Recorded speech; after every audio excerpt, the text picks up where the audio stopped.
안녕하세요. 소망디자인 대표 조양래입니다. 이번 시간에는요, 여러분들이 상가 인테리어 관련된 인테리어 업자 선별하는 방법에 대해서 제가 두 번째 시간을 가져보려고 합니다. 여러분들이 인테리어 업자를 만날 때 많이 물어보시는 질문 중에 하나가 직접 인테리어를 시공하느냐 아니면 관리 감독을 위주로 하느냐, 이 갈림길에서 많은 질문을 하는 분들이 계십니다. 그래서 직접 시공하면 가격이 많이 저렴하다라고 생각하시는 분들이 있을 것 같아서 제가 오늘은 인테리어 업자가 다수의 공정을 직접 시공하는 업자와 기술 능력은 가지고 있는데 관리 감독, 설계 위주로 하는 인테리어 업자와 차이점을 제가 몇 가지 알려드리려고 합니다. 인테리어 업자가 인테리어를 직접 시공하려고 할 때 마음가짐이 과연 고객의 인테리어 공사 절감을 위해서인가, 아니면 본인의 추가적인 수익이 목적인가, 이것을 한번 생각해 봐야 될 것으로 보입니다. 저도 인테리어의 20몇 가지가 넘는 공정 중에서 대다수의 시공을 할 수 있는 시공 능력을 보유하고 있는데요, 제가 인테리어를 할 때는 시공 감리에 집중을 합니다. 그 이유는 감리자 혹은 관리자가 현장에 부재를 했을 때 그 현장이 정상적으로 마감부터 AS와 관련된 모든 부분까지 정상적으로 돌아가느냐, 제 경험상 관리자의 부재 혹은 감리자의 부재로 인해서 인테리어가 제대로 돌아가는 걸 본 적이 없습니다. 그 말은 도면 혹은 평면도만 던져놓고 인테리어를 하는 다수의 인테리어 업자들의 경우 엔지니어들이 실수를 많이 합니다. 그래서 관리자가 없고 감리자가 없을 경우에 발생되는 1차적인 문제는 작고 크게 도면과 혹은 치수와 관련된 많은 문제가 발생한다는 것이고요. 마감에서 저는 굉장히 큰 차이가 있다라고 봅니다. 이게 엔지니어들은 AS까지 생각해 가면서 정말 자기 집처럼 하나하나 신경 써서 하시는 분이 그렇게 많지가 않습니다. 물론 모두가 그렇다는 건 아니지만 다수의 경우가 1단 체제로 돌아가고 있고, 도급이라고 할지라도 빨리 끝내고 다른 집에 가서 또다시 돈을 벌어야 하기 때문입니다. 그럼 AS를 책임져야 하고 인테리어가 잘 나와야지만 고객과 좋은 관계를 가질 수 있는 사람이 과연 누굴까요? 그것이 바로 인테리어 업자인데, 그럼 인테리어 업자가 시공 감리에 소홀하고 본인이 직접 시공에 관여했을 때 마감도가 과연 얼마나 올라갈까요? 별로 좋지 못한 상황이 발생된다는 것입니다. 100%는 아니지만, 왜냐하면 본인을 관리 감독하는 사람이 없기 때문입니다. 누군가가 시공을 할 때 실수를 하게 될 것인데, 그런 실수와 미스가 났을 때 그것을 관리 감독하고 문제점을 지적하고 해결하는 것이 관리자, 감리자의 역할인 것입니다. 그런데 직접 시공하는 인테리어업자의 경우에는 절대 본인을 감독할 수 없다라는 것이죠. 본인이 실수한 건 그것 그대로 AS로 발생이 되거나 아니면 마감이 깔끔하지 못한 상태에서 마감이 된다는 것입니다. 그리고 고객한테 직접 시공하는 인테리어업자가 과연 인테리어 금액이 낮은가, 이 부분도 저는 어느 정도 의문으로 봅니다. 왜냐하면 인테리어업자가 직접 시공하는 엔지니어보다 더 적은 임금을 받고 AS와 미팅과 회사 유지를 감당한다. 저는 그런 인테리어업자는 거의 없을 것으로 봅니다. 왜냐하면 차라리 그럴 바에 제 밑에 와서 비싼 임금 받고 열심히 그냥 엔지니어로 사는 게 더 수익이 높을 수도 있기 때문입니다. 굳이 일을 딸지 못 딸지도 모르는 인테리어업자를 하면서 엔지니어보다 더 낮은 임금으로 AS까지 혹은 미팅까지 시간 낭비를 해가면서 저렴한 인건비를 받고 인테리어를 해준다? 저는 대한민국에 그럴 수 있는 인테리어업자가 과연 몇이나 될까?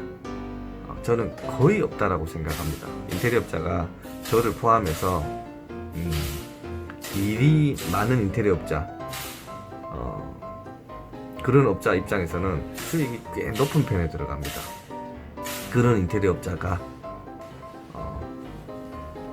일반 엔지니어보다 인건비를 더 낮게 책정해서 AS를 보장하고 인테리어를 스킬을 굉장히 퀄리티를 올려낸다. 그건 굉장히 어려운 것입니다. 그래서 저 같은 경우에도 20가지가 넘는 기술 항목 중에서 대다수의 기술을 가지고 있습니다. 그런데 제가 인테리어를 직접 시공하는 것보다 내가 가지고 있는 기술 능력으로 관리 감독하는데 최선을 다하고 있습니다. 그러면 혹여다 좀 문제가 생긴다거나 제 도움이 필요할 때 제가 좀 앞서가면서 그 현장을 리더를 합니다. 그리고 반장님들 혹은 인부들 손이 딸릴 때 제가 많은 지원을 합니다. 왜? 엔지니어의 기술들을 어느 정도 가지고 있기 때문에 그 엔지니어들의 보조 역할도 잘 해내고 또 앞서서 먼 곳까지 볼 수 있는 눈을 가지고 있습니다. 그래서 혹시나 실수할 법한 혹은 혹시나 문제가 될 법한 그런 것을 미리 잡아내고 그래서 시간을 줄여내고 그래서 거기서 줄여진 인테리어 금액으로 제 수익을 충당합니다. 그래서 현장에 소홀하는 인테리어업자가 발생되는 그 리스크에 플러스 인테리어업자의 수익이 들어가 버렸을 때 굉장히 인테리어 견적이 커진다는 것입니다. 그래서 저희 소망 디자인의 경우에는 실장들에게 꼭 하나의 현장만 인테리어를 해라. 그게 제가 첫 번째 요구 항목이고 강제사항으로 하고 있는 지금까지의 철칙입니다. 인테리어업자는 공사를 2개, 3개, 4개 이렇게 움직이는 업자들은 정말 나쁜 악마 같은 존재이고 왜냐하면 인테리어 현장은 다수의 엔지니어, 기술자의 엔지니어와 엔지니어들의 가족들이 현장을 들락달락 거립니다. 그래서 굉장히 전문 지식이 있는 인테리어 업자가 그 현장을 꼼꼼하게 체크를 해야 합니다. 그런데 돈 욕심에 이 현장, 저 현장 혹은 쪼그려 앉아서 어떤 시공을 하고 있는 그런 방식으로 운영한다라고 하면 모든 그 현장에 있는 문제점들이 관리 감독이 되지 않아서 발생하게 되는 것입니다. 그래서 저는 관리 감독에 초점을 맞추고 부족한 부분을 제가 채워주는 방식으로 지금까지 인테리어를 진행하고 있습니다. 여러분들이 인테리어업자를 고를 때 직접 시공하는 인테리어업자인지 아니면 시공 관리 감독을 제대로 하는 업자인지 그런 걸 따지기 이전에 해당 인테리어 회사의 홈페이지에 포트폴리오를 한번 쫙 열어보시길 바랍니다. 이 사람이 같은 집을 여러 번 인테리어한 경험이 있는지, 혹은 연관된 인테리어를 많이 했는지, 혹은 소개를 많이 받고 있는 인테리어 업자인지, 이런 것들을 어느 정도 흔적을 좀 찾을 수 있을 겁니다. 그래서 왜 그런 것이 필요하냐면, 일은 많이 했다고 하는데 포트폴리오가 적거나, 배산 연식은 오래됐는데 또 포트폴리오가 적거나, 뭐 이런, 그 다음에 공사를 했는데 해당 공사의 포트폴리오를 홈페이지에 게시하지 않았거나, 이런 다양한 종류의 포트폴리오와 관련된 문제점을 볼 때는 틀림없이 시공을 하고 사진 촬영을 하기 힘들 정도의 불편함이 있었거나, 아니면 다양한 어떤 충돌이 있었거나, 공사 경험이 적은 인테리어 업자라고 보셔야 합니다. 그래서 인테리어 업자는 시공 능력을 가진 것보다 관리 감독과 어느 정도의 제 고객이 재방문을 하고 소개가 이루어지는지, 그런 것들을 좀 따져볼 필요성이 있습니다. 소개가 많이 일어나고 재계약이 많이 일어난다라고 하면 그 인테리어 업자는 틀림없이 가격도 어느 정도 경쟁력을 가졌고, 공사의 마감도나 AS 상대하는 부분까지 월등한 경쟁력을 가지고 있다라고 보셔도 무방합니다. 그래서 결국에는 가격은 비교해 보셔야 되겠지만, 사짜, 장난치는 인테리어 업자가 워낙에 많기 때문에 공사를 시작해서 그 뒤에 추가 금액, 또 추가 금액, 또 추가 금액, 이렇게 장난치는 업자를 만나면 정말 힘들어집니다.